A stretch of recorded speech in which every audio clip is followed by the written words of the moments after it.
And one. Ladies and gentlemen, we are on episode number 13 of the Art of Move podcast. We have some cool upcoming guests next week, and later on in December next week, next Tuesday, we're going to be talking to Lucas Aaron, who is Range of Strength on Instagram. He's a flexibility coach. He has programs like squats and splits, so he has very specific strength training with flexibility protocols.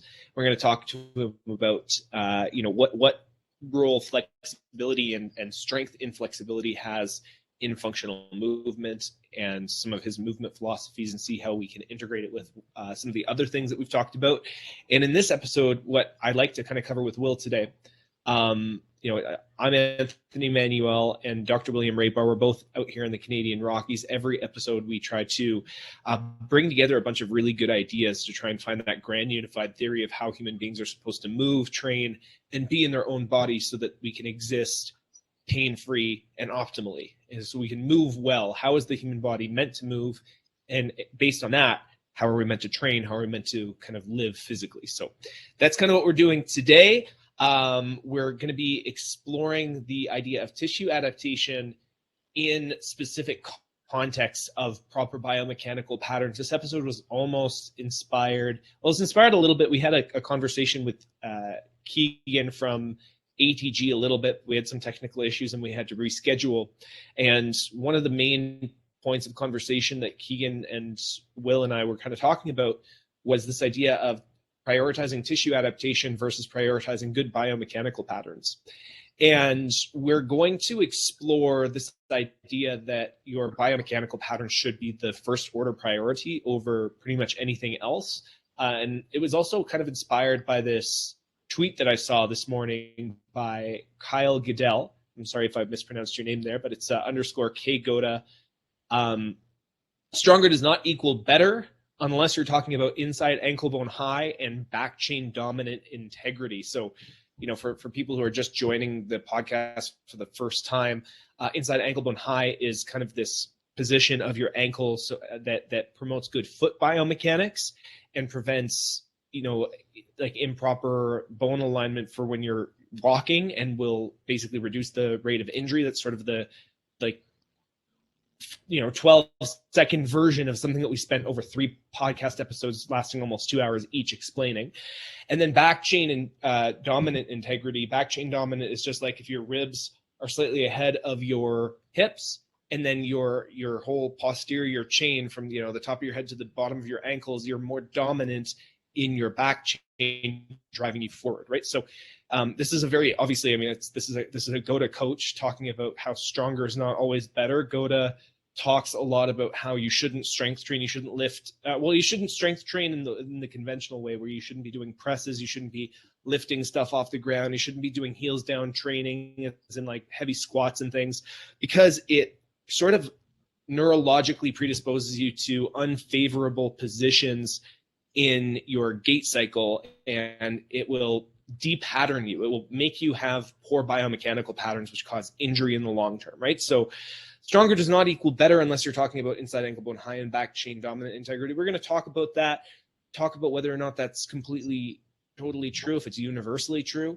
And we're going to even talk a little bit about, one of the things that I kind of wanted to break into, because we've had so many conversations just purely about the biomechanical side. I'm a gym rat, first and foremost. That's why I got into this stuff in the first place. I'm a personal trainer. I loved lifting weights. I loved getting more athletic and aesthetic.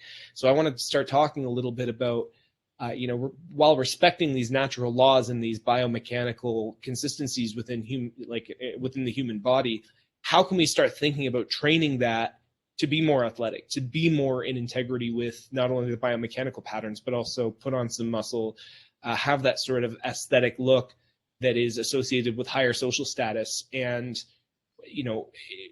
is there a role in isolation in tissue adaptation? So right off the get-go, Will, like when you read stronger does not equal better unless you're talking about inside ankle bone high and back chain dominant integrity, what's the first thing that comes to mind for you? Most people won't agree with that, just because there's not a consensus amongst the strength and conditioning field that that's what you're supposed to do in the first place, right? Mm-hmm. So that sounds more of a provocative tweet than anything. Do I think it's true? Personally, yes. Right? Like I do want that inside ankle bone high cue at least. At least we can agree on the cueing of inside ankle bone high. Whether that the person achieves it or not, that's a different story. Do I want to be back chain dominant when I'm moving forward in space? Absolutely, I do. Right? So I agree with that tweet. However, it's open to interpretation and open to debate, right?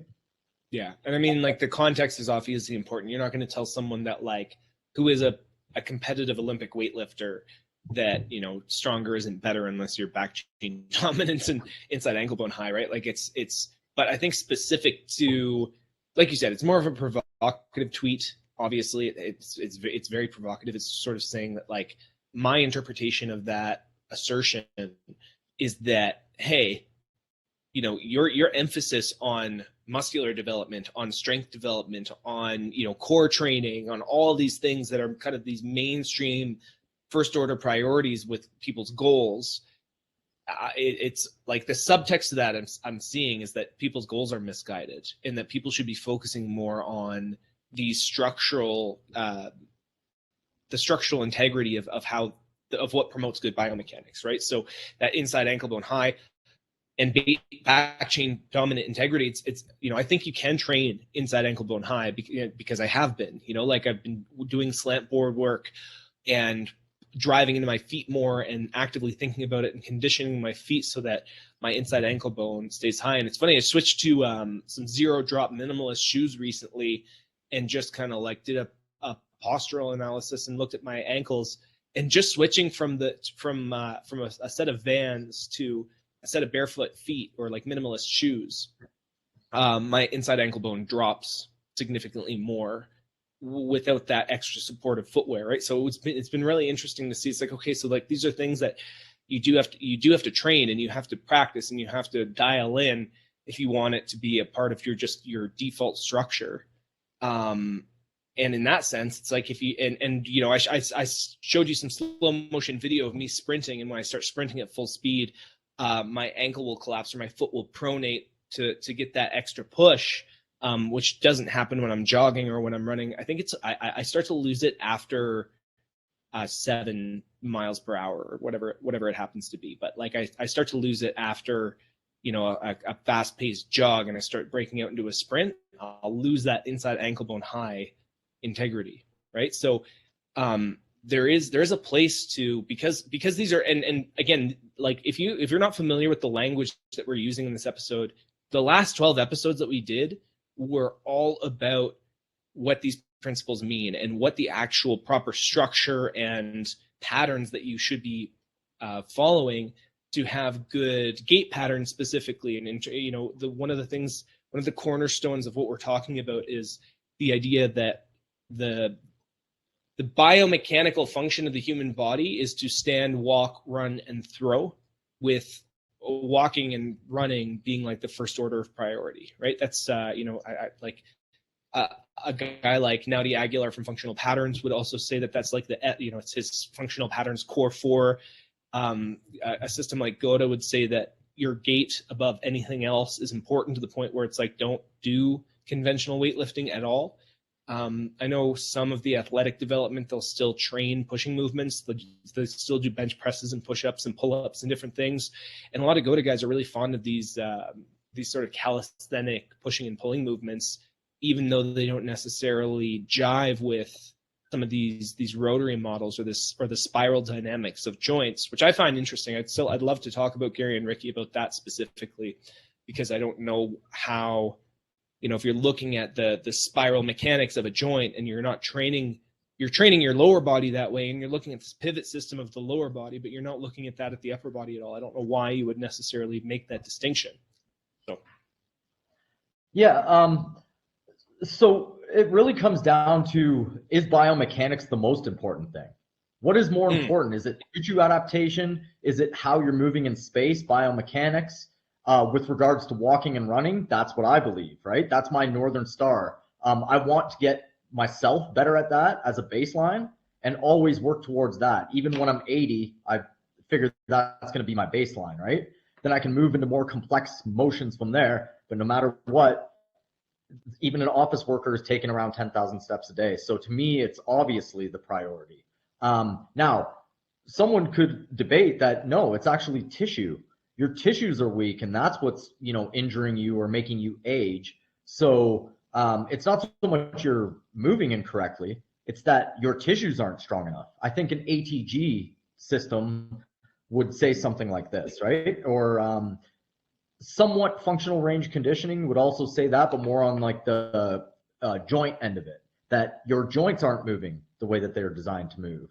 Okay. But neither of them to me go into more complex biomechanics in terms of walking and running.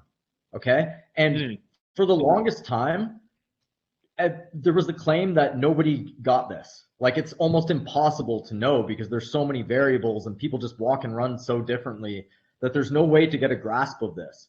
This is what the even like chiros, physios, people who work in strength and conditioning, this is by far the biggest belief, is that you can't break down biomechanics. So even when I talk biomechanics in terms of breaking down gait, it's almost like the brain shut off immediately. It's like, you can't do that. Let's move on to something else, But I think you can break it down very intelligently. We can have debates about it, but we can go part by part, which is what we've done in these episodes, right? So it's my belief that you can break down biomechanics, that during three-dimensional motions, there's a lot of dances between the joints. Take, for instance, your hips are moving in an overhead pattern, your shoulders are moving in an underhand pattern, and in between, the core is doing a dance. And you have to coordinate them to get that dance and symphony to move properly, or to coordinate properly, okay? You have to be in sync. This is nowhere to be found in training, and it's not even a thought process.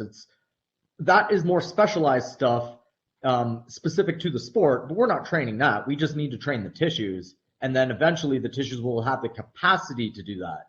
I no longer believe And that okay, so what you just said, there's a few things. There's this cool quote by Dr. Andrios Mina that I saw, the FRC founder, and he says, exercise is a human invention designed to allow us to compensate for the fact that we are not living the way that we are supposed to. This underlying principle that there is a way that we're supposed to be living, or aka supposed to be moving, is both simultaneously accepted and then, like you said, denied, as in it's like it's impossible to break down the nuances of biomechanics.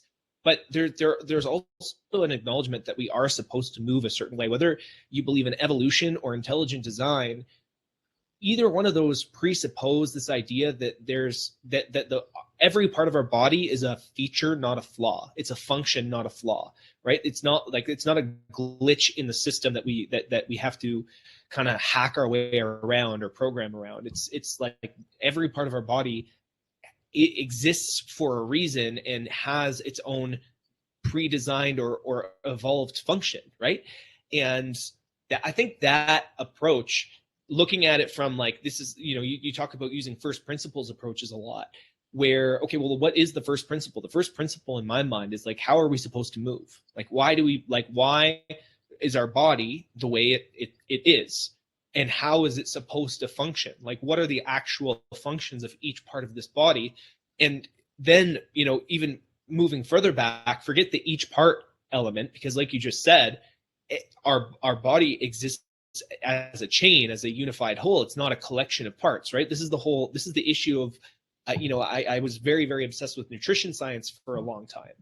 And the issue that I found in nutrition science is that a lot of nutrition science is based on isolating components of food and not looking at the way that whole food interacts in the body. It's looking at the isolated components. So it's like looking at, like when they did studies on fructose, they would take like a high fructose corn syrup or an isolated fructose molecule, and they would see how it affects the liver. But if you look at fructose, which is like a sugar found in fruit, if you look how it interacts with the human body when it's ingested from honey, or from fruit, it doesn't cause any metabolic damage at all, right? So when you're looking at the whole, it moves differently than its parts.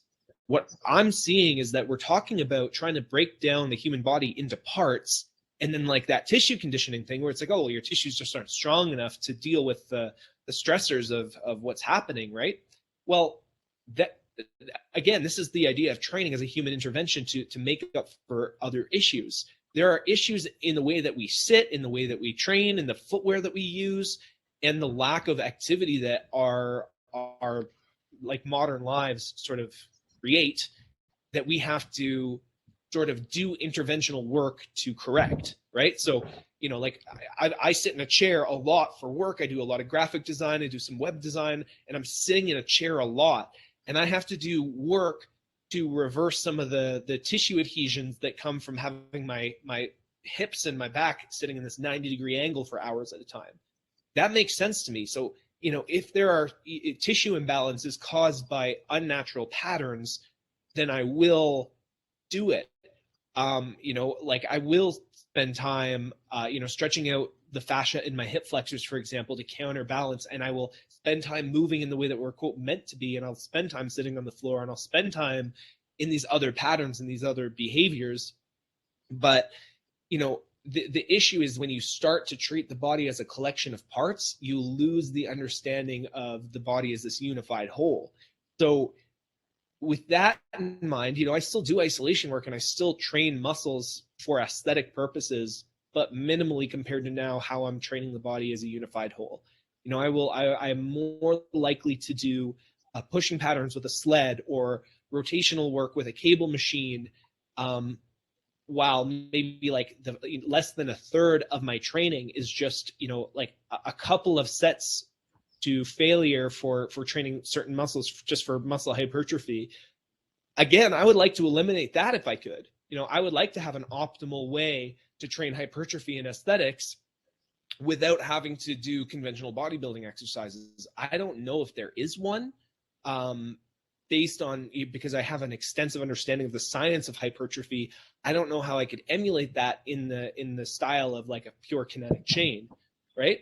So the issue though is if I, but like I still dropped squats and I still dropped deadlifts and I still dropped a lot of these movements that I used to think were like the holy grail of training, because I also saw the direct impact on my gait mechanics. So if I can keep different movement patterns that don't necessarily negatively impact my gait mechanics immediately, and I test it every time, like I'll do every time I do any form of like, conventional weightlifting, I'll test my natural gait without doing anything, without focusing on it, film myself and see if there's any immediate negative feedback. So far, a lot of upper body stuff hasn't necessarily negatively affected me, but other times I still have to, immediately pattern afterwards after doing even a little bit of conventional weightlifting. So that was a huge rant, but did anything stand out for you in there?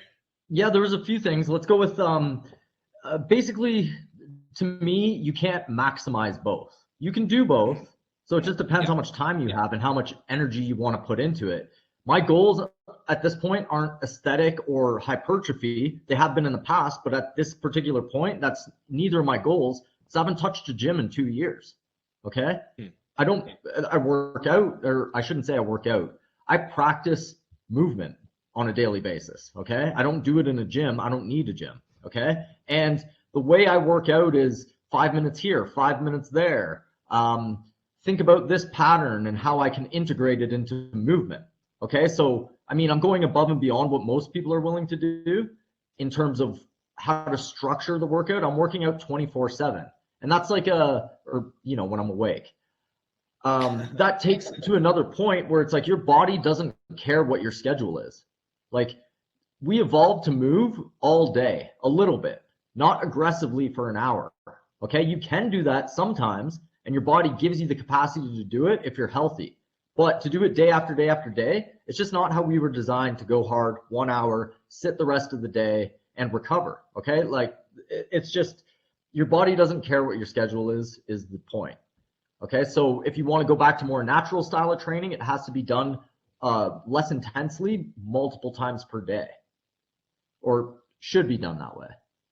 Well, and this kind of goes back to that principle of exercise as an intervention to compensate for the fact that we're not living the way that we're supposed to be living. Like, if you think about, and again, like this is like a first principle thing. How are we actually supposed to be living? Are we looking at, the human body as having our ancestors be hunter-gatherers that were principally, we were living tribally in nature. We were principally barefoot. We were, doing longer distance hauls with less food. We fasted for longer periods of time. Like I regularly fast, and I can fast for up to 3 days comfortably without like any pain or like dizziness or weirdness. Just because I trained myself to do it. And I was like, this feels like a natural state. It feels like something that my body is naturally able to just kind of cope with, versus like, are we meant to eat all the time? Are we meant to look at screens and have our entire cognition sort of exist, digitally? This is like, the like with Facebook rolling out the metaverse now, where now it's like you can actually live a digital existence. They have these gloves that you can put on where you can literally feel things. Like they'll stimulate different feelings in a different way, right? It's almost like you're connecting your nervous system to a computer, where your body is becoming less and less relevant at all. Like that's what the trend of humanity in terms of like a collective consciousness is moving towards, is more simulated experience. But our bodies don't recognize simulated experience. Our bodies are always registering exactly what we're doing in this moment, right? So how are we actually supposed to move? Like, I agree with you in terms of the, like your body won't register the fact, like it might have a higher nervous system input to do heavy weights for an hour, but you're still, you still have to contend with the repetition of the things that you do every day. So, one of the reasons I feel I can get away with a lot, a minimal amount of hypertrophy work, for example, is because I also have that approach of a regular throughout the day movement practice. I'll stand up, I'll get down on the floor and do my computer work from the floor in different positions. I will think about the way that my body is supposed to move in a different way. I won't just be basically relying on the hour that I spend 4 times a week in the gym to be for my physical well-being, right? Like that, you can't do that. You cannot assume that you can spend 4 hours a week in the gym and that your body's going to function fine if the rest of what you're doing is shit for your body at the end of the day. So absolutely. So let's go first principles. How do you think we're supposed to live? Like if you were looking at society as a whole, because now we're going to get a little more meta in terms of movement, right? But the art of move is like the first principle is how the human body is supposed to move, which begs the question, how are we supposed to live, right? Well, it's definitely not what we're doing now, sitting all day. That would never been a thing. Chairs were just, this is recent in the last hundreds of years, right?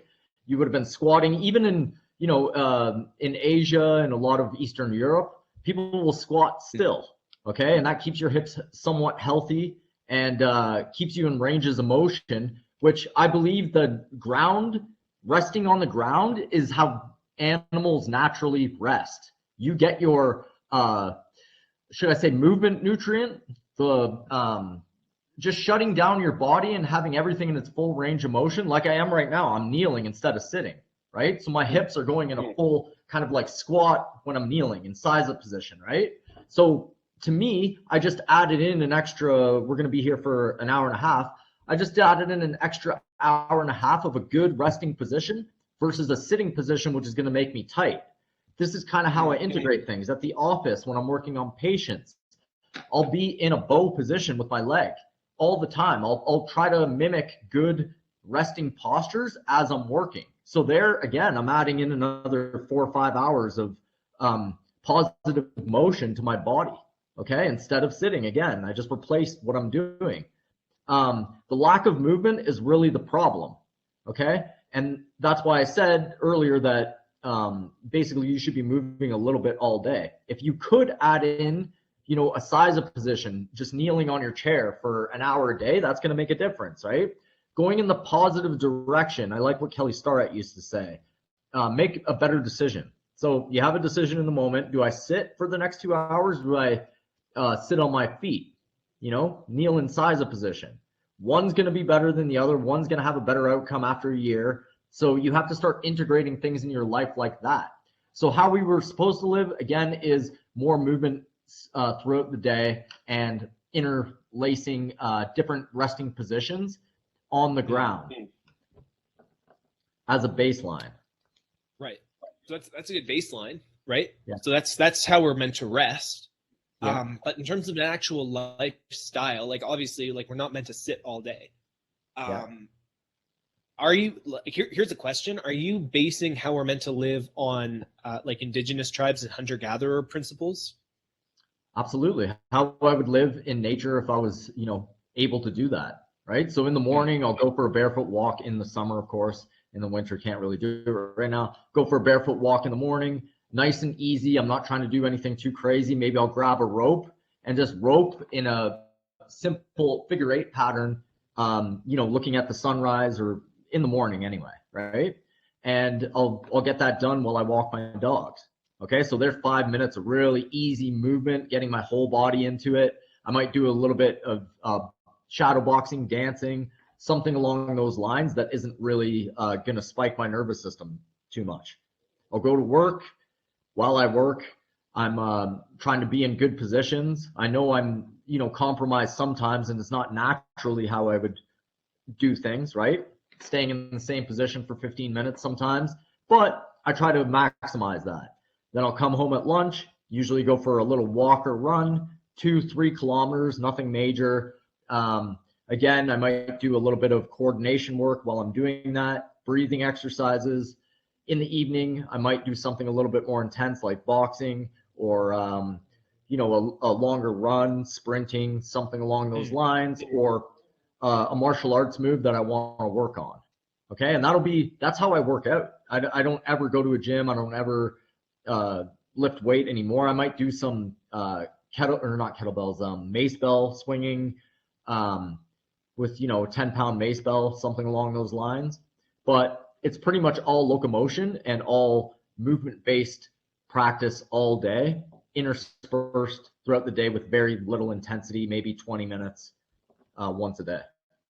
And then that goal that you have specifically is just to feel good in your body, to have good locomotive patterns, and to, basically have longevity of your joints and better function in your body.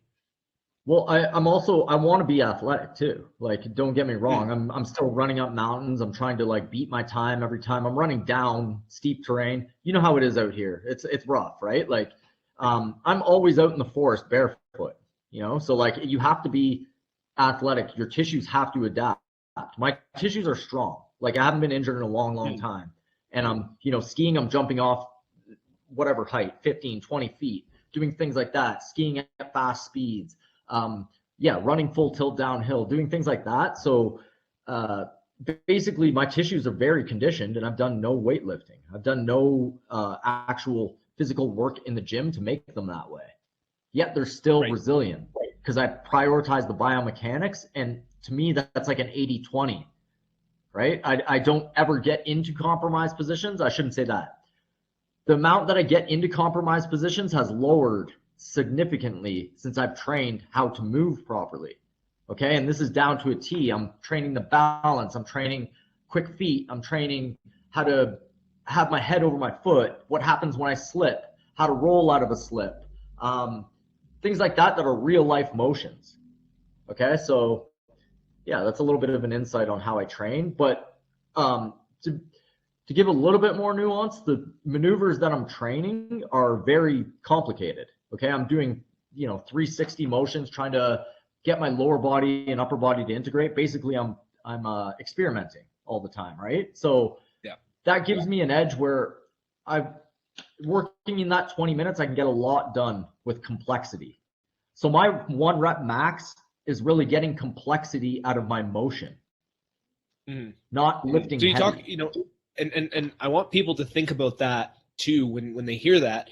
Complexity challenges your nervous system, and a 1 rep max challenges your nervous system in a different way, right? Like your nervous system works more when you're lifting heavier weights, and you can tell that because like do a 1 rep max squat, and then see how you feel for the rest of the day. You're pretty drained, you're exhausted, you're a little foggy, your whole nervous system was firing at once, and you can emulate that that intensity of nervous system stimulation by doing complex things. You have to think about these movements and coordinate these movements. It's I remember when I was doing the Ido Portal method stuff, a lot of these capoeira style movements that you would string together, you're trying to coordinate your balance and your positioning and your you're learning proprioception in a different way. If you're doing like any handstand work, all of a sudden you're flipping your whole proprioceptive abilities literally upside down, and it's neurologically demanding, right? So that's like when you're talking about like a 1 rep max of doing something very, very complex, that's a real thing. Like you need rest periods between attempts of complex things and visualizing and doing these things just as much as you need rest of like between reps from heavy weightlifting. The difference is that rather than focusing on pure power output and neural drive of like motor units, it's coordination of the body. And I think, you know, what I hear when you talk a lot about training and you talk a lot about what the first order priority is for the human body, it's learning to use the body as a whole and coordinating movement between joints and between the parts of your body, not just training the individual parts of your body, right? And I think that's a really cool foundational piece that we haven't really discussed. Like we have talked about it a bit, but we have been going joint by joint in a lot of our other episodes, and we never overtly stated that it's like, look, your priority is to make your body move as a unit, not to train individual body parts to look good, to be jacked, to have a lot of, you know, quote unquote strength. It goes way beyond compound movements where it's multi-joint weightlifting, you know, like a compound lift where it's like, oh, well, my shoulders and my elbows are extending, right? Like, it's like, no, like what are happening along the fascial lines of your body? How are you loading and unloading energy in the elastic recoil of these sling systems within your body? That's so, and that's almost like, honestly, too technical for some people. How coordinated are you in your movement? How tired do you get when you move? Are you efficient? Those are some things. What are some other priorities in terms of training that you like to think about? Like if someone's like shifting from big muscles and power output mindset or like even body part individual training to movement coordination or kinetic chain training, like what are some, because a lot of people who are used to, say, weightlifting, it's like they have this quantified number that they track, the weight goes up, it's very easy to quantify and track. What are some measures or things that you can help people quantify to start thinking about it in a different way, if you can? That's a very, very good question. And that's honestly very difficult to answer. I would start like, I think Yoda's laid this out. I can't say it enough, right? Like it is the easiest way to start switching into a movement-based approach where you're thinking about mechanics, but it is a mindset switch, right? Like you can't quantify the numbers like you can on a bench press. When I did something more coordinated today than I did yesterday, I can't quantify that for you.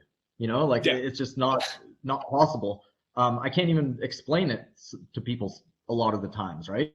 Because it's something I've been working on, how to coordinate the lower and upper body, and there's no mainstream explanation for it, right? So you do actually have to switch your mindset a little bit and get away from the sets and reps, but then a lot of people have I need to know what I'm doing tomorrow. I need a 5-set scheme. And so I can just go and do it and that'll be that. And then I have my fitness for the day. So that works for some people. For me, it's not going to work. And for movement-based practice, it's not really going to work. Now you can start with basic linear motions. Like, you know, if you crawl, like do a bear crawl or a mountain climber, you can go one side at a time and feel what it's like to move your your leg to your arm, right? And that'll coordinate your core and how to side bend. So basically starting to crawl and starting to, if you don't want to crawl and look ridiculous, you can do bear crawls on your hands, more like a push-up, right? And that's trying to coordinate side-to-side motions very simply, okay? Other than that, I would get into roping, which is just, if you look on Weck Method, you'll see a lot of roping videos. So David Weck is really the forefront of this. Tim Sheaf, a lot of good ropers out there, but basically it's coordinating your upper and lower body and doing figure 8 patterns with your upper body. Now, this is very important because this is what you're doing smoothly during a run, okay? So if I had a pen that came out from my sternum, my xiphoid process, and I was to go up to a chalkboard and pretend I'm roping, I would just be drawing a figure 8 pattern on the chalkboard. Do you get what I'm saying about that? Yeah, totally. Yeah. So when I was teaching my dad how to do it, that's what I showed him. And he's like, oh, okay, yeah, I get it. Right. Mm-hmm. Yeah, this is Chris Chamberlain, and he's doing some fancy maneuvers. That's the underhand sneak, or sorry, the overhand sneak. But I would basically, this is a little too complicated for most people. I would just do this overhand pattern that he's doing right now. Yeah, if you just go to WEC method, yeah, exactly. Let's see, not the dragon roll. Yeah, so he's teaching Ian Markow here on the screen how to rope, right? But basically what you're doing is you're either going overhand or underhand in a figure eight pattern, okay? The overhand patterns mimic throwing and striking, okay? So if I was to throw an overhand right when I'm striking in boxing, I'm doing that overhand pattern that you're seeing during the rope. Except that when you're doing it with a rope, you can do it 1,000,000 times over, 1,000 times over in the morning in 5 minutes and not wear and tear your body. So it's pattern training to coordinate the right and left side of your body. It's getting your brain to fire on both sides of the brain, the left and right. Yeah, so what Anthony's showing right now is an overhand pattern, okay? And it's a figure eight. And then I'll show the underhand pattern. So that's more along the lines of a, yeah, so he's leading with his pink. He's basically showing a figure eight with his body, right? And when you do it with the rope will look smooth when your movement's smooth, okay? It's a very easy way to start. I'll post a video on this and you can look at my Instagram. There's a lot on this in particular, but that is a fantastic way to start. However, even more fundamental than that, I would start at the feet. If I was to do it over again and start my functional journey, I would start with how to stand properly on your feet, whether that be supinating, making sure your ankle bones are high, okay, and trying to control how much pronation, how much your ankle bones sink in. That's number one, okay? So don't let your ankle bones sink in too much. Everyone could agree on that, okay? Now, what Goda's saying is keep them up as high as possible all the time, and pivot point, a little bit more complicated. At the start, though, don't let those ankle bones drop and try to feel your feet. That is literally what I would start with. And that's like going from, like if you're wanting to use like a conventional training example, that'd be like starting doing push-ups from your knees before you're doing them like a full plank or from a deficit, right? Like you want to start off small and build up over time as well. Because again, if you're de-patterned from all these things, then it's going to take a little bit of time. So just to kind of cover again, the roping thing is cool because again, you can add complexity to it. You taught me how to rope. And what I found too is, I have a very rounded upper back from doing a lot of deadlifts and a lot of heavy weightlifting, and some scapular issues from improper alignment while I'd been lifting. And I did like a month of regular roping, for anywhere between 3 to 30-minute sessions at a time, every few days, and my back felt so good. My scapular positioning was better. My thoracic spine started to naturally extend after being kyphotic for years. And I was really emphasizing that spinal movement while also practicing the foot position.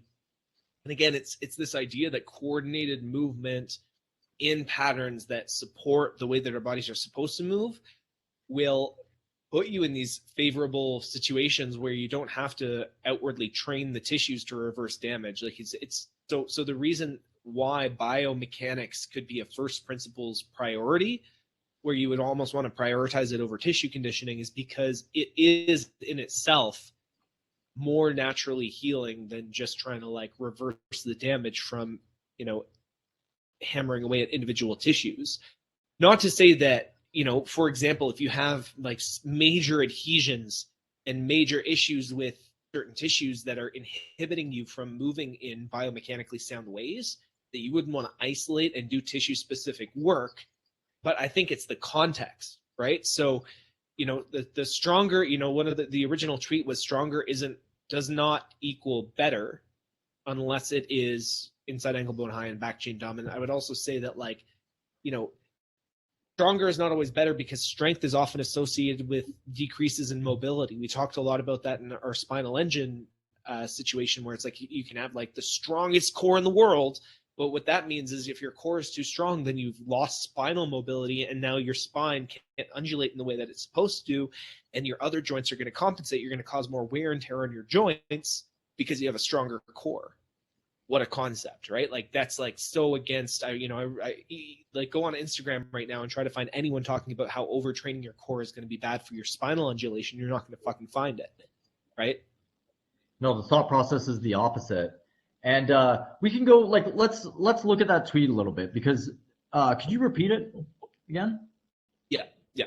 I'll just pull it up right now. And again, it's _K Goda who tweeted it out. This is, I'm pretty sure, a guy named Kyle, who is also a certified Goda coach. But stronger does not equal better unless you're talking about inside ankle bone high and back chain dominant integrity. Okay, so we've talked about inside ankle bone high. Let's talk about back chain dominance.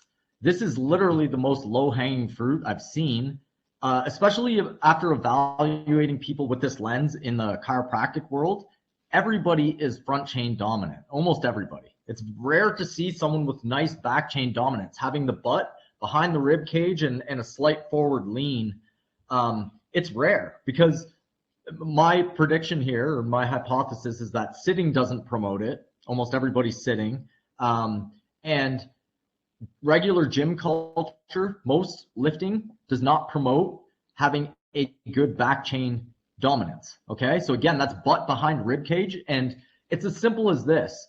Your butt moves behind your rib cage, and the back of your body lights up as the muscular and fascial forces. Basically, the farther over you lean, the more you have to turn on your back. The farther back you lean, the more you have to turn on your front. Okay, so if your hips are in front of your rib cage all day, the front of your body is going to be doing work. Times that by, let's say, 8 hours of you standing after you've sat all day, and your front of your body's lit up. So the simple cue is butt behind rib cage. The amount of people who can do it, that depends, right? Because it's really a behavior change. It's not so much a something that you can train into you. Like, let's say a deadlift, for instance, that's a back chain dominant exercise when you're leaning over, right? However, on your way up, you're thrusting your hips forward. So that will promote more of a front chain behavior, because you're literally shoving your hips forward as your spine goes backwards during a high neurological drive exercise. Okay, so you'll see a lot of quote unquote fit people, really jacked. They'll be super front chain dominant. It's almost that end of the deadlift feel where you block out and get your glutes to really squeeze. That's kind of how I see it sticking out. Yeah, your hips are just kind of like sticking way out in front of your body. And then your whole front chain, which is like the front of your body, it's like just basically anyone who's listening right now, just stand up and like have your hips slightly behind you, like feet pointed forward underneath your hips. Have your hips slightly behind your rib cage, and see it, like put your weight straight down the middle and see what side of your body has to activate to engage. Push your hips out in front. All of a sudden, you feel it up your quads. You feel it in your core, because your core is trying to. I remember feeling my core a lot when I was doing a lot of indoor rowing, where I would lean super far back to row super far, and I'm like, man, my core. Why is my core so shot? It's because I'm leaning back, and my core has to engage to keep me upright. Now even as I'm sitting here, like think about sitting, right? Like most people sit with their shoulders lean back, they recline. Everything's a reclining position because we're so front chain dominant. Versus even when if I'm sitting with my butt on a chair, my ribs are trying to go in front of my hips so that I'm still back chain dominant. Like if I'm sitting and I'm resting, that's about like that's as good as sitting is gonna get. Well, that's like a Kelly Starrett behavior thing again, right? Make a better decision. You can lean back in your chair for an hour, or you can lean forward in your chair. Neither one is optimal, but the forward lean is going to be better than the backward lean if you're going to hold for an hour. Okay? But basically, you'll never see a really, really good athlete that's forward moving be front chain dominant. Not one that lasts a long time anyway. Okay, but I can look down the street right now and watch people jog, and I'll see everyone almost be front chain dominant, right? So it's really something that you can change, but it's a behavior change. Okay, so butt behind rib cage is huge. So whoever that was that tweeted that, I think is correct on that one. Now, doesn't matter how strong you are. You could be the strongest person in the world. In fact, the quote unquote strongest people in the world would be power lifters, because that's how it's measured now. People who can lift the most weight are generally thought of as the strongest people, right? They are almost all front chain dominant. I haven't, like, rarely do I see one that's back chain dominant, because that's their forces. They're pushing through their heels. And that's another thing. That's another huge thing. You know, remember the argument of, and I think this is still relevant in there, what part do you land on, your heel or your toe during a run? Should you heel strike or should you toe strike? Well, the thing is, try heel striking when you're really back chained, when your ribs are in front of your hips. It's really hard to actually heel strike. Do you know what I mean? So that fixes that right away. So the whole argument is tossed out the window when you just go back chain dominant, right? So it's one of those first principles that should have been there before the whole argument of, you know, what part of my foot do I hit? Well, you'll have no choice. If you go really front chain dominant, you're going to hit your heels no matter what. You're not accessing your toes. If you're going very back chain, the opposite happens, right? So we need to take the first principles out first. Okay, so that was a great tweet from whoever that was. Yeah. Underscore Kgoda. It's Kyle Giddel, Gaedele. And like that's I've never been a great runner. I'm only starting to kind of get my stride, pun intended, with running right now. And I remember the first early cue that I got was from a football coach in high school, and he said, when you're running, imagine you're falling forward and you're just catching yourself with your feet, like you're trying to like push with your legs so much. Just let yourself fall forward so that gravity can kind of carry you forward. It kind of makes sense. It makes more sense with the principles that we're talking about of gait mechanics, where there's that energy transfer. Because if you're leaning forward and then you're passing the energy from foot to foot using that pivotal system, if you're rotating off and you're transferring energy from one foot to another, you're talking about that you call it free energy.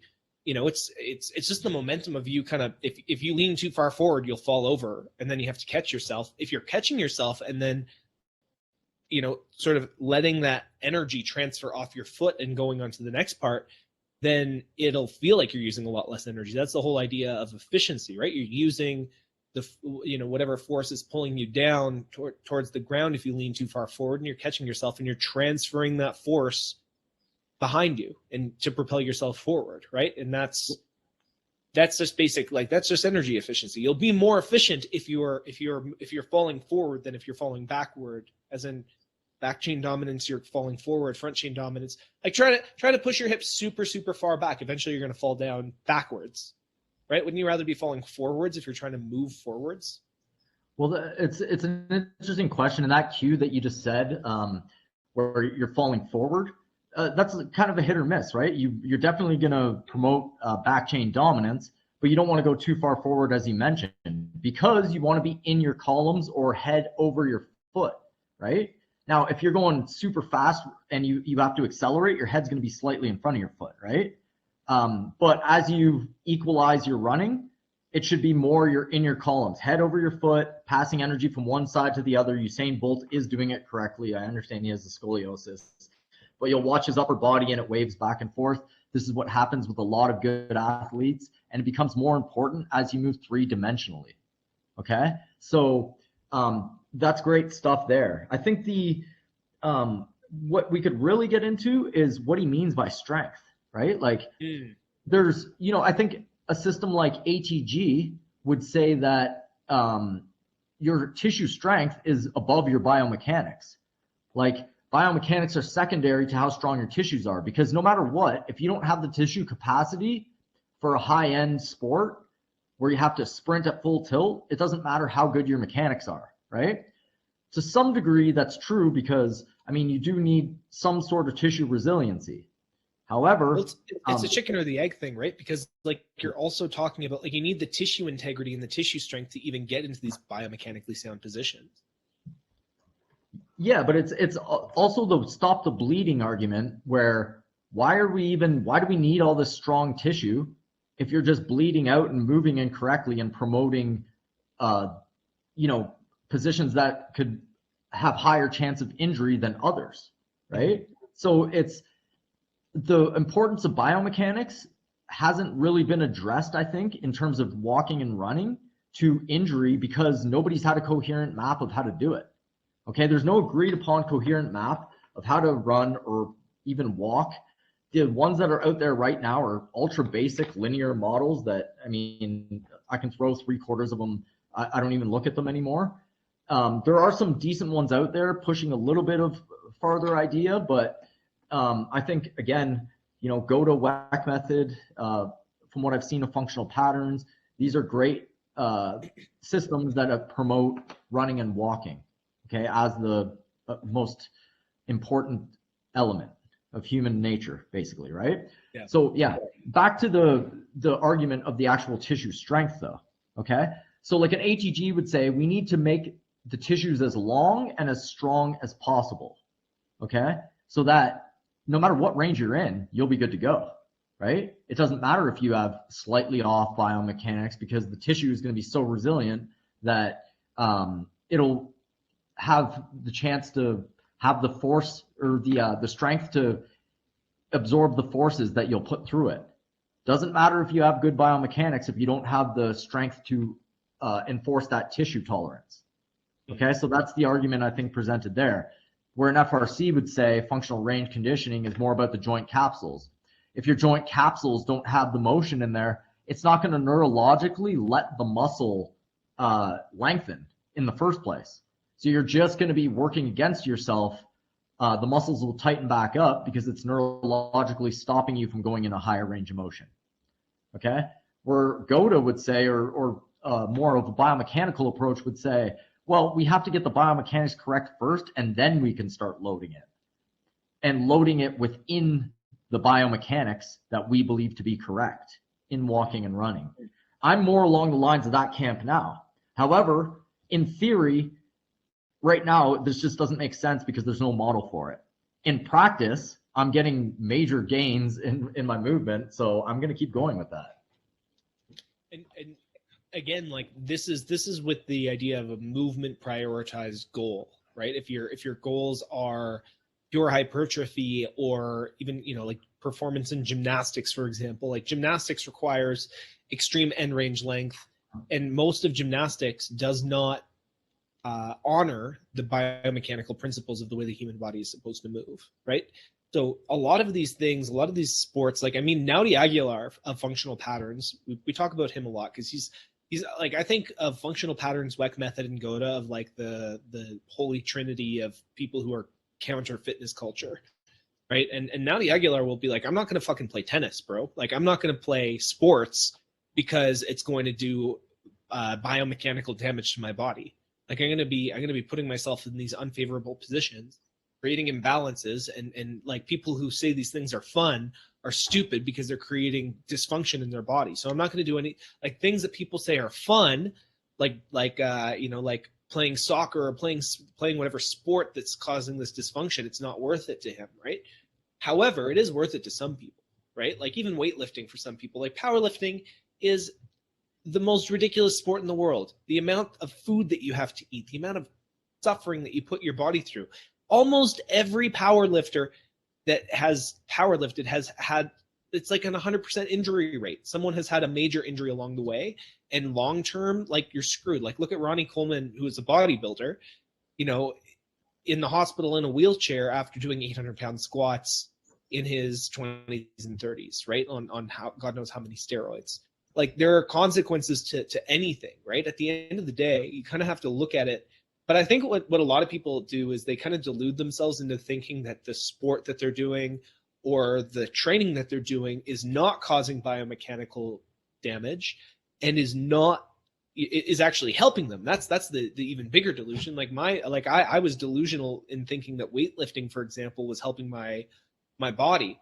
In reality, it was the better choice over being completely sedentary and sitting in a front chain dominant position on the couch playing video games for 8 hours. But it still wasn't doing my body any favors. I had a herniated disc. I have a shoulder surgery that I have to go to from Olympic lifting. I had all kinds of injuries that I sustained because I wasn't respecting the biomechanical principles of my body. I wasn't thinking about the biomechanical principles of my body, and I paid the price for it. And I think a lot of people have to stop deluding themselves into thinking that the way that we train is biomechanically favorable for us, that it's doing us good in the long term. Things like yoga, things like weightlifting, things like even, like we were talking about the ATG system, and they're probably like the best of the best within the sort of model of weightlifting for health, right? Mm-hmm. But the begs the question is weightlifting the best thing for health at the end of the day? Well, you can modify lifting weights to have a positive impact on you. I don't doubt that. The way it's done right now, probably not, right? For the most part, especially like the average person has no idea what they're doing with that sort of thing. And to that, if you have no training, you shouldn't be lifting weights as a practice, in terms of like, you really have to master how to lift weight. And again, that's a skill, right? You need to master how to lift an appropriate amount of weight. Like, a good amount of weight, a couple 100 pounds, you should be able to manipulate that around. Okay. But beyond that, it becomes a specialty sport. Okay. If you got to lift more than like 200 or 300 pounds in your home, get a professional. Like the amount of people I see hurting themselves out there as a chiropractor from moving furniture or moving things around their house, a lot. Okay. Yeah, it really comes down to, does what you're doing in the gym promote efficiency in motions, or are you just working on your tissues? Are you working on the hypertrophy of your tissues, getting them bigger, right? Most people are more along those lines, aesthetics and getting the muscles bigger and nicer. Okay, that in itself is a different goal than getting better at movement. Mm-hmm. I propose getting better at movement should be the priority as a first principle, because you have to live with your body your whole life. And if you made your muscles the best looking, the strongest, the biggest right now, but you injure, a couple of joints, those muscles are going to go down real quick. You're not going to be able to actually even use the muscles because the joints aren't prepared. A joint will never give a muscle power if it can't handle it. Okay, so the joints are really the variable that are stopping your power if that's what you're trying to do. Okay, now there has to be some sort of underlying tissue strength. I don't doubt that. Tendon strength, I don't doubt that. But do you get it from, what type of lifting do you get it from? That's really the key, right? So that's really the question. It's like, what type of lifting, or what type of, I shouldn't even say lifting because it's not lifting all the time. It can be done without it. What type of variables in force production, and forces within your body create the tissues that you want to have. So if I want to be bouncy, I got to do things that promote elasticity. If I want to be strong, quote unquote, strong to lift weights off the ground, obviously power lifters and Olympic lifters are doing it correctly, right? Like, get as big as you can so that you can have an equal and opposite force against the ground, right? And lift the most weight possible. However, you'll suffer in other areas. Okay. So again, it has to come down to priorities, what the body is designed for. Walking and running, to me, if it's not getting you better at that, then it's just arbitrary exercise. And arbitrary meaning like, well, there's a lot of arbitrary exercise. I think not most exercise is arbitrary if you're training for a specific goal, for example, but you could say it's arbitrary in terms of the health benefits that it incurs, right? Like, you can train specifically for bodybuilding, you can train specifically for CrossFit, which, by the way, I do like, CrossFit is this, I used to think that there was no way you could train for CrossFit, being that it was just like all these different movements, but you can, like, it's basically, it's work capacity and skills. That's what CrossFit is. Work capacity and skills. You can train that specifically. So CrossFit is a sport specific training. Training for Olympic weightlifting is a sport specific training. Now it gets more ambiguous when you train for things like basketball or football, because those are running, like football especially, because those are contact sports, right? Where you need to have, some degree of bodily resilience when you're getting fucking smoked by 300-pound dudes. You want to be able to run super fast. So you want those biomechanically sound patterns to run really, really effectively.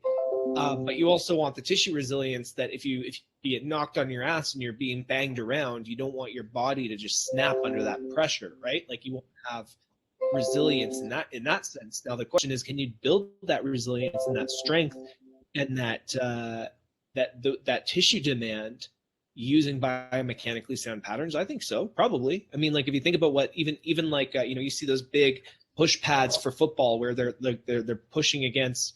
You think about like linemen like clapping up against each other. They're back chain dominant, pushing off each other, trying to create as much force as possible in a forward moving direction. Deadlift's probably not going to help with that too much, other than maybe getting you big. So is the question you're asking, can you train within go-to patterns to change the tissue, or can you train within biomechanically sound positions and change the tissue? Is that the question? And the other question is, for some sports, will that actually put you at a disadvantage if some of the patterns are not native patterns to the human body? I think of like, obviously you can't train go to gymnastics. It doesn't exist. Like you're going to be doing handstands. You can't do a go to iron cross, right? Like I don't think. No. But what I'm saying is like, this is the whole, at the end of the day, I think what people really have to do is realize that there's going to be consequences to their goals. And if your goal is not move really, really well, first, then you're going to have the issues of injuries and, joint wear and tear and dysfunction and imbalances and pain in your body in the long term. It's not a matter of if, it's a matter of when. Right. So if we've talked a lot about how the goal that we talk about in this specific thing is to feel great in your body when you're 80 plus. You want to be a ninja when you're 80. You want to be dancing and running and jumping around and not degenerative. Right. Yeah. The goal of this, of what we talk about, is to not degenerate over time. We want to have good, strong, healthy bodies that we live comfortably in and enjoy well into our old age, right up until the point that we fucking die. And that is the goal, I completely agree. I think there are, okay, let's talk about this then. What are some goals do you think that could coincide, some common goals that could possibly coincide with that goal? With the goal of living till or being a ninja when you're 80, basically? Yeah. So you can train tissues. You can absolutely train tissues, right? Like, let's take an ATG, right? They're like, let's train the tissues to be, longer. Okay. If that's your issue, if you need more length in your tissue, then you can absolutely train that, because force is the language of the cells. Whatever you do to your body and do it progressively, that's the key, it will train that way. Okay. Now you can't grow 3 legs. Okay. But you can really make changes on your body, and length of your tissue definitely is one of them. The bounce of your tissue, you can definitely train that. However, I always do it within the context of locomotion. So at some point, the tissue training has to be moved into locomotion. Okay. Now here's the issue. If I'm training, and this isn't looked at a lot, let's say I'm doing a deadlift and I'm going really heavy. Okay. And I'm like, this is going to make my sprint way faster.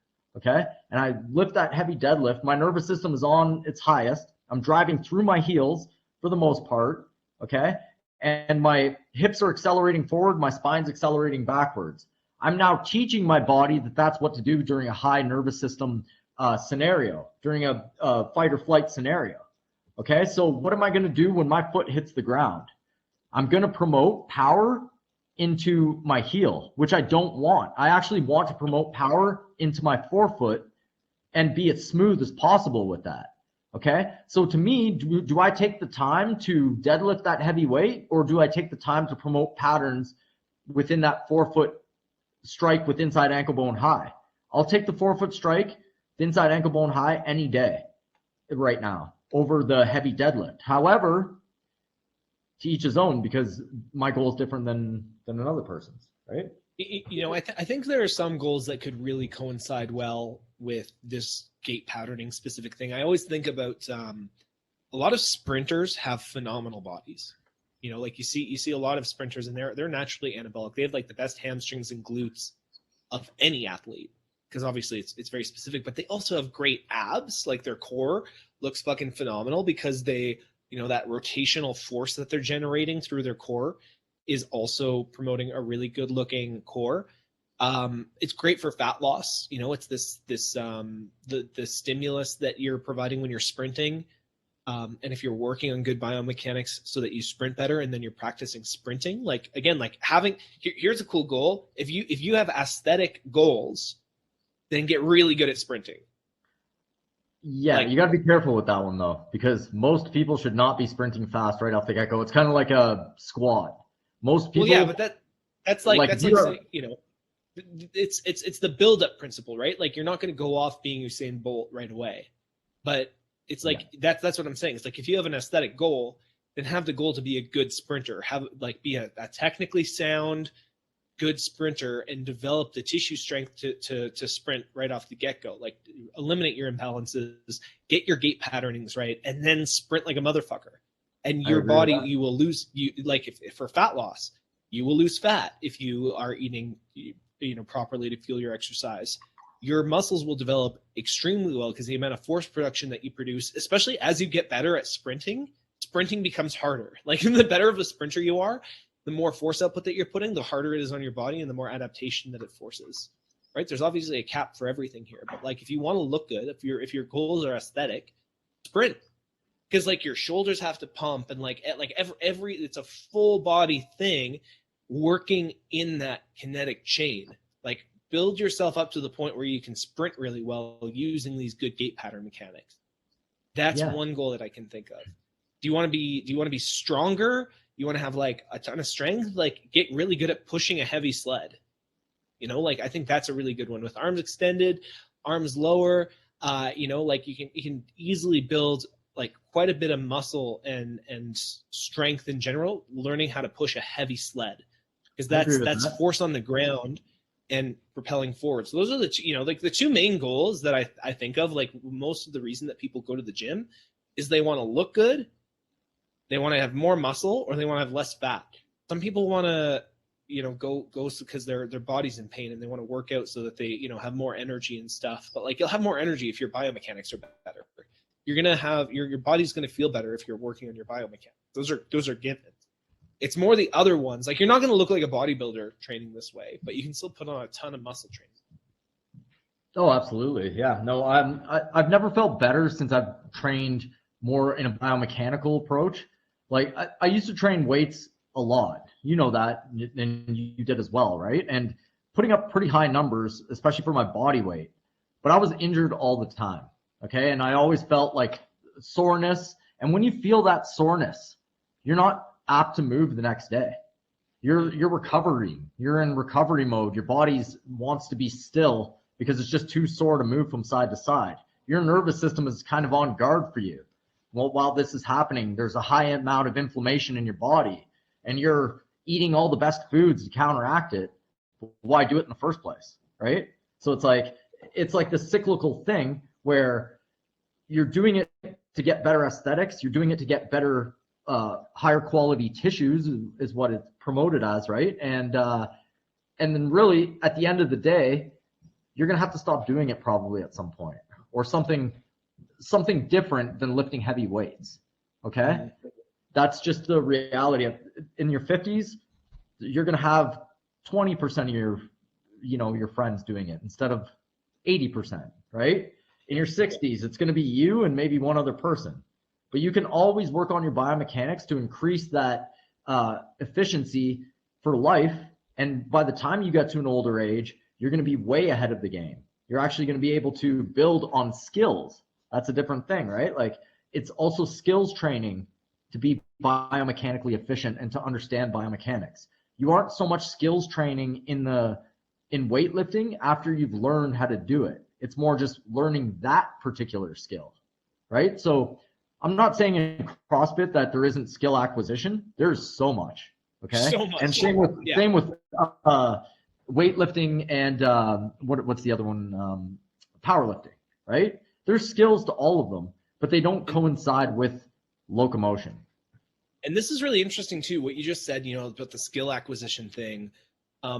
Years ago, my brother showed me this study, and I wish I still had it. I'll have to try and see if he can pull it up for me or find where he found it. But they were looking at the effects of different types of training on cognitive function. And they learned that like heavy weightlifting in a powerlifting style increased short-term problem-solving capabilities, whereas like people who focused on aerobic activity had better long-term memory. And they had like all of these different things have different neurological effects, right? And I think in terms of the ability for complex thinking, the skill acquisition element, like again, like I think of like an Ido Portal style where you're learning these complex movement patterns, or where you're doing a lot of dance work or some of the rope work, and you're learning a new skill to understand this different like integrated biomechanical thing. It would increase complex problem solving. It would increase the ability to think abstractly and to gather information. Like it has a neurological effect on you too.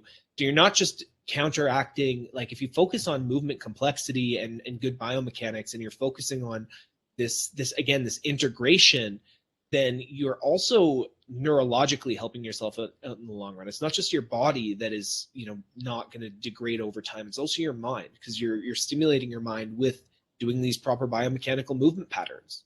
And I think that's a really important factor too. Your body is your mind at the end of the day, right? Like we are what we repeatedly do, not just from a body perspective, but neurologically as well. Absolutely. That's a big thing. I think that's not looked at nearly enough. I think in general, I'm going to generalize right now and say that if you're free flowing in your mind, if you're feeling good, you're going to be looser with your step. You're going to be able to flow from side to side. If you're thinking about something stressful, you're a type A type person, go, go, go, you're going to be more stiff. And that makes your appearance will look like that over a period of time, right? You can also train it in too. I'm not saying that, but definitely your mindset will show up in your body and how it flows. Okay. I truly believe that as somebody who practices movement now, and I look at it and I see, I've seen thousands of people in the office, and I can get close contact with somebody's nervous system and then correlate it with how I see the muscles. This is speaking from that type of thought process, right? We don't even have to get that technical with it. Think about how many people would be like, oh, I carry all my stress in my shoulders, or it's like, oh, I feel my stress in my lower back, right? Like when people get stressed, they'll have tension in different muscle groups in different places in their body. Even Carl Jung had this, I think it was Jung, had this idea of, you could kind of pinpoint a person's archetype based on how their body structure was, and these neurological holding patterns in a person's body would speak to their personality as well. And I think that's also, one of the core concepts of the art of move, being this being better at movement and being more fluid. It's to also be free of these like neurotic holding patterns that your personality is imposing on your body.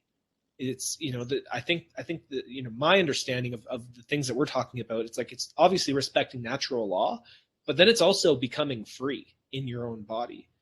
And if you're becoming free in your own body, you're also moving towards greater freedom in your mind. I think that's a really important thing to think about. Yeah. Like a good example for me, I was always like too tight to dance. Okay. I couldn't let it, yeah. I was just afraid to dance because my body was too tense. You know what I mean? There wasn't that free flowing spirit coming out of my body because I couldn't go from tense jacked guy to loose flow guy. There was just too much in between, right? Maybe after 10 drinks, it starts flowing, right? Even though I don't drink anymore. But back in the day, 10 drinks, I'd be nice and loose, right? You shouldn't have to do that. It should be right now, I have the capacity to move. I don't feel tight in my body, and I can just take this for a ride. Put some nice music on and take the body for a ride. Whatever my body wants to express, it's doing it. And there's no restriction other than, years of maybe tight shoulders. But even that, like I'm loosening up all over the place. It feels amazing. Okay. And this is without stretching, without yoga, without anything other than, I do quite a bit, right? Like I shouldn't say I don't do anything. I'm out there with bow staffs and ropes swinging around trying to figure this out, right? So I am doing quite a bit, but it's not what you think it is. They're not doing any weights. And yet my body moves the best it's ever had. I feel more powerful than ever. I'm displaying it with running, martial arts, all that stuff. According to people who lift weights for a living or promote tissue tolerance as the thing to train, I should be injured right now, right? Mm-hmm. I'm promoting biomechanical efficiency within my own body. I'm not getting injured, not doing any of the tissue training. Something's not right here, okay? So I do think that we need to look more biomechanically, but we can also be smarter with how we train tissues. I think ATG is doing a great job with this, by the way. So maybe there's a way to marry the two. Who knows? Yeah, well, and again, it's a matter of like, what is the actual priority? We are gonna talk to Keegan Smith of the ATG system. Like I said, we started a conversation with him yesterday morning, but we had some technical issues on his side. And we rescheduled for December 21st, I believe. We're going to be talking to him. Either way, it's scheduled, and you can go to nofilter.net to register for that. This is the Art of Move podcast. We do this live on nofilter.net. So if you're listening on Spotify, you're listening on iTunes, you can actually join these live, and you can hit the knock button to request to join and ask questions. You can also use the chat to ask us questions in real time. We're also open to debates. That's also super fun. Next Tuesday, we're going to be talking to Lucas Aaron of Range of Strength at Range of Strength on Instagram. I took his Range of Strength Flexibility Coach certification program. So technically, I'm a Range of Strength certified coach myself, and I loved his program, but I want to talk to him about how some of his principles could possibly apply to some of the ideas that we have here, and kind of talk about what the implications long-term on your body of training flexibility are, if there are. He has a breadth of knowledge of flexibility research, so I'd love to know if there's any long-term studies on people who are super flexible or who developed flexibility in the ways that he talks about. I want to define flexibility in terms of the way that it's currently modeled, in terms of people just thinking of like being super bendy, and the way that he talks about it, which is actually just being strong in long ranges of motion, and just kind of discuss, because again, when I did that work, my body felt amazing, but it also didn't respect the biomechanical patterns that we've been talking about a lot in these episodes. So this is episode 13. Can't believe that we're already 13 episodes in. For those who have been listening to these podcasts so far, I'd like to really genuinely thank you. We're up to over, I think it's 270 listens across all platforms, not counting the live viewers and the replays on nofilter.net. That's just on Spotify and iTunes. So thank you for listening. Thank you for tuning in. If you like this, then please subscribe. Go to my No Filter account on nofilter.net and search my name, Anthony Manuel. Follow Will at The Art of Move on Instagram, and just check out any episode that you want. Do yourself a favor and check them out live, because more often than not, we're doing visual demonstrations. We're pulling up videos to show stuff. I pulled up a YouTube video, and then I was doing a movement demo myself, and the experience is so different when you're actually here on the stream live yourself. So this is episode 13. Check us out next Tuesday with Lucas Aaron for the Range of Strength special guest edition, and we'll catch you next time on the Art of Move podcast. Have a good one, guys.